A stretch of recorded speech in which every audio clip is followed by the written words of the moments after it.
Praise the Lord. இந்த June மாதத்தில் 8ஆம் தேதியாகிய திங்கட்கிழமையின் காலை வேளையில் தேவ சமூகத்தில் வந்திருக்கிற ஒவ்வொருவரையும் கர்த்தர் தாமே ஆசீர்வதிப்பாராக. இந்த நாளிலும் நம்ம தியானிக்கிற கர்த்தருடைய வார்த்தை நம்முடைய பரிசுத்த வேதாகமத்தில் யோவான் எழுதின சுவிசேஷம் 1ஆம் அதிகாரம் 4-5 வசனங்கள். John chapter 1 verses 4 and 5. அவருக்குள் ஜீவன் இருந்தது, அந்த ஜீவன் மனுஷருக்கு ஒளியாய் இருந்தது. அந்த ஒளி இருளிலே பிரகாசித்தது, இருளானது அதை பற்றி கொள்ளவில்லை. அல்லேலூயா. கர்த்தருடைய அருமையான இந்த வசனத்துக்காய் கர்த்தரை ஸ்தோத்திரிக்கலாமா? ஆண்டவராகிய இயேசு கிறிஸ்துவை குறித்து இந்த வசனத்தில் நம்ம பார்க்கிறோம். ஆண்டவராகிய இயேசு கிறிஸ்துவுக்குள்ள என்ன இருந்துச்சு? ஜீவன் இருந்தது. இப்போ நம்ம எல்லாருக்குள்ளேயுமே ஜீவன் இருக்குது. அது என்ன விசேஷம்? ஆண்டவராகிய இயேசு கிறிஸ்துவுக்குள்ள இருந்த ஜீவன் அது நித்திய ஜீவன். ஆமென், ஹல்லேலூயா, ஆமென், பிரைஸ் காட். ஆண்டவராகிய கிறிஸ்து அவருக்குள்ள நித்திய ஜீவன் இருந்தது. அந்த ஜீவன் மனுஷருக்கு எப்படி இருந்ததா? அது ஒளியாக இருந்ததா. ஆமென். ஆண்டவராகிய இயேசு கிறிஸ்துவுக்குள்ள இருந்த ஜீவன், அந்த நித்திய ஜீவனானது நமக்கு ஒளியாக இருக்கிறது. அந்த ஒளி இருளிலே பிரகாசிக்கிறது, இருளானது அதை பற்றி கொள்ளவில்லை. ஆமென், அல்லேலூயா. யோவான் இயேசுவை அறிமுகப்படுத்துகிற விதம் 4 சுவிசேஷத்துலேயும் ரொம்ப வித்தியாசமான விதத்தில் ஆண்டவராகிய இயேசு கிறிஸ்துவை அவர் அறிமுகப்படுத்துகிறார். எப்படி அவர் ஆரம்பிக்கிறாருன்னு பார்த்தீங்கன்னா, ஆதியிலே அப்படின்னு ஆரம்பிக்கிறார். இதே வார்த்தையை தான் ஆதியாகமும் 1ஆம் அதிகாரத்தில் நம்ம பார்க்குறோம். ஆதியிலே அப்படின்னு சொல்லி நம்ம வாசிக்கிறோம். ஆண்டவர் அதே வார்த்தையை யூஸ் பண்ணி யோவான் அறிமுகப்படுத்துகிறத பார்க்குறோம். ஆதியிலே வார்த்தை இருந்தது, வார்த்தை என்று இயேசுவை அவர் இன்ட்ரடியூஸ் பண்ணுகிறாரு. அதுக்கப்புறமா ஒளி, ஆண்டவர் தான் ஒளின்னு சொல்லி அவர் இன்ட்ரடியூஸ் பண்ணுறதை நம்ம பார்க்குறோம். ஒளிக்கும் இருளுக்கும் என்ன வித்தியாசம்? இப்போ நம்ம 5 மணி ஆகுது, காலையில் 5:30 மணி கிட்டத்தட்ட இல்லையா? கொஞ்சம் நேரத்துக்கு முன்னால் வரைக்கும் பார்த்தீங்கன்னா அவ்வளோ இருட்டாக இருந்துச்சு. 4:30 மணிக்கு ஜெபத்தை நடத்தும் போது அவ்வளோ இருட்டு, ஒன்றுமே தெரியல வெளியில். அப்போ எல்லோரும் நம்ம என்ன பண்ணுறோம்? லைட்ஸ் போட்டு வீட்டில் நம்ம உட்காந்து நம்ம ஆண்டவருடைய சமூகத்தில் நம்ம இருக்கிறோம்.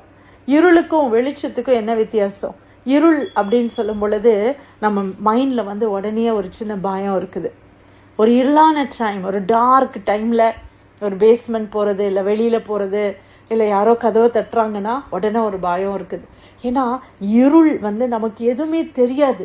இருளுன்றது இப்போ நம்ம கண்ணு பார்க்கும்போது நமக்கு கிளாரிட்டி இருக்குது. ஓகே, இதெல்லாம் இப்படி இருக்குது. இப்போ ஒருத்தங்க மறைஞ்சிக்கிட்டு இருக்காங்க, ஒளிஞ்சிக்கிட்டு இருக்கிறாங்கன்னா அவங்க இருளில் இருக்கிறாங்க. அப்போது அது என்னத்தை கொடுக்குது? நமக்கு பயத்தை கொடுக்குது. அப்போ வெளிச்சம் பண்ணுற ஒன்று என்னென்னா, ஃபஸ்ட்டு திங் அந்த பயத்தை நீக்கி விடுகிறது வெளிச்சம். ஆமென். இருள் என்றாலே ஒரு பயம். அப்போ ஆண்டவராகிய இயேசு கிறிஸ்து வெளிச்சமாக நம்முடைய வாழ்க்கையில் ஆண்டவர் வந்திருக்கிறாங்க. அப்போ முதலாவது ஆண்டவர் என்ன செய்கிறாங்கன்னா, நம்ம இருதயத்தில் இருக்கிற பயத்தை கர்த்தர் மாற்றுகிறார். அல்லேலூயா. ஆண்டவர் நம்ம வெளிச்சமாக வரும்போது ஆண்டவர் நம்மளுக்கு கிளாரிட்டி கொடுக்குறாங்க. எது எது என்ன எங்கே எப்படி இருக்குது, என்ன செய்யணும் அப்படின்ற ஒரு கிளாரிட்டி, ஒரு தெளிந்த புத்தியை இந்த வெளிச்சம் நமக்கு கொடுக்கிறது. வெளிச்சத்தில் நம்ம எல்லாவற்றையும் ஈஸியாக நம்ம செய்கிறோம்.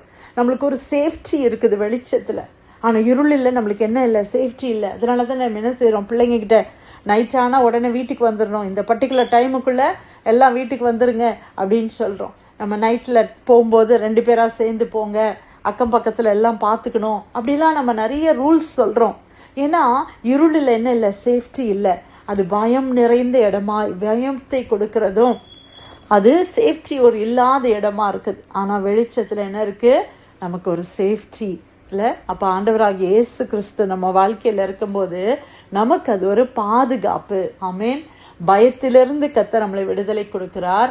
நமக்கு நல்ல ஒரு பாதுகாப்பை கர்த்தர் கொடுக்கிறார். எல்லாவற்றையும் பார்த்து அதை செய்கிறதுக்குரிய கிளாரிட்டியை ஆண்டவர் கொடுக்கிறார். அதுதான் வெளிச்சம். அந்த இயேசு கிறிஸ்து தான் மெய்யான ஒளி. இன்றைக்கி நம்ம நிறைய லைட் பல்ப்ஸு, டியூப்ஸு, விதவிதமான லைட்ஸ் நம்மெல்லாம் வச்சுருக்கிறோம், நம்ம பார்க்குறோம். எல்லாத்துக்கும் மேலே சூரிய வெளிச்சம். சூரிய வெளிச்சத்தை குறித்து நம்ம பார்க்கும்போது இன்றைக்கி நம்ம ஒரு பல்பு இல்லை, ஒரு டியூபு ஒரு ரூமுக்கு 1, 2, 3ன்னு போட்டாலும் பத்தலை. ஆனால் சூரியன் வந்தவுடனே பாருங்கள், எல்லா லைட்ஸையும் நம்மளால் ஆஃப் பண்ண முடியுது. அந்த அளவுக்கு அந்த ஹோல் ஏரியாவுக்கும் அந்த சூரிய வெளிச்சம் போதுமானதாக இருக்கிறது. ஆமேன், அல்லேலூயா. அந்த சூரிய வெளிச்சத்தில் நல்லா செடிகள் வளருது, நல்லா எல்லாமே நல்லா இருக்கு. ஆனால் அந்த சூரியனை படைத்த தேவனுடைய வெளிச்சம் எப்படி இருக்கும் யோசித்து பாருங்கள். அதைத்தான் இந்த இடத்துல நம்ம தியானிக்கிறோம். அவருக்குள்ள அந்த வெளிச்சம் எப்படி இருக்கும் பிரியமானவர்களே. ஒரு சூரியனே உதிச்சு வந்த உடனே நம்மளுக்கு ஒரு பிரைட்னஸ் வந்துடுது. எல்லா ரோட்ஸ் எல்லா ஸ்ட்ரீட் லைட்ஸ் எல்லாம் ஆஃப் ஆகிடுது. நம்ம வீட்டில் இருக்கிற லைட்ஸ் எல்லாம் ஆஃப் பண்ணிடுறோம். ஏன்னா அந்த வெளிச்சம் போதுமானதாக இருக்குது. அந்த வெளிச்சம் அப்படியே மறைந்து அந்த ஈவினிங் நைட் வரும்போது உடனே லைட்ஸாக நம்ம ஆன் பண்ணுறோம். அப்போ அந்த சூரியன் அவ்வளோ பவர்ஃபுல்லாக எல்லாருக்கும் லைட் கொடுத்தா, அதை படைத்த நம்முடைய தேவன் எவ்வளோ பிரகாசமாக இருப்பார் இல்லையா. ஆண்டவருடைய வெளிச்சம் அதுதான் ஆண்டவர் சொல்றாரு, அதுதான் நமக்கு வெளிச்சம். நம்முடைய இருதயத்துக்கு வெளிச்சம், என்னுடைய ஆத்மாவுக்கு வெளிச்சம் இயேசு கிறிஸ்து. நம்முடைய ஆத்மாவை ஒரு டார்ச் வச்சு கொண்டு போக முடியுமா? இல்லை, இயேசு கிறிஸ்து தான் நமக்கு வெளிச்சமாக இருக்கிறாங்க. அந்த வெளிச்சத்தை குறித்து தான் இந்த இடத்துல நம்ம பார்க்குறோம். அந்த ஒளி இருளில் அது என்ன செய்கிறதா, அது பிரகாசிக்கிறது. அதனால தான் ஒருத்தர் இயேசுவை ஏற்றுக்கொண்டு வரும்போது அந்த இருளில் இருக்கிறவங்க அப்படியே அந்த வெளிச்சத்தை பார்த்த உடனே அப்படியே ஒரு டிரான்ஸ்ஃபர்மேஷன். அது வரைக்கும் அவங்க அன்புனா என்னன்னே தெரியாமல் வாழ்ந்து இயேசுனுடைய அன்பை பற்றி கொள்ளும் பொழுது அவர்களுக்கு அது ஒரு புதிய ஒரு டிரான்ஸ்ஃபர்மேஷனை கொடுக்குது. அந்த இருளானது என்ன செய்யாதான், அந்த வெளிச்சத்தை அது பற்றி கொள்ளவில்லை. It cannot comprehend. அது இருள் வெளிச்சத்துக்கு முன்னால் நிற்கவே முடியாது. ஆமேன். அப்போ நம்ம ஆண்டவராகிய இயேசு கிறிஸ்து நம்ம வாழ்க்கையில் இருக்கும்போது நம்ம வாழ்க்கையில் எந்த இருளுக்கும் அதிகாரமே கிடையாது. ஆமேன். பிசாசானவன் என்ன செய்கிறான், அவன் இருளாக இருக்கிறான். இருளின் அந்தகார கிரியங்களை அவர்கள் செய்து கொண்டே இருக்கிறான். அவன் மறைவிடத்திலிருந்து அவன் கிரியை செய்கிற ஒரு இருள். ஆனால் இயேசு கிறிஸ்து இருளை எல்லாம் வெளிச்சமாக்குகிற தேவன், பிசாசனுடைய கிரியைகளை அழித்து போடுகிற தேவன். ஃபர்ஸ்ட் ஆண்டவர் வெளிச்சம் வரும்போது இருளில் இருக்கிறது எக்ஸ்போஸ் ஆகுது. அப்படி தானே? ஒரு இடத்துல ஏதோ ஒன்று ஒளிஞ்சிட்டு இருக்குதுன்னு வச்சுக்கோங்களேன். இருட்டில் அது அப்படியே ஒளிச்சிட்டு இருந்துன்னா லைட்டு போட்ட உடனே அது தெரிய வருது. அப்படி தானே? அப்போ லைட் எக்ஸ்போசஸ் த சின். அது எல்லாவற்றையும் எக்ஸ்போஸ் பண்ணுகிறதாய் காணப்படுகிறது. ஹல்லேலூயா.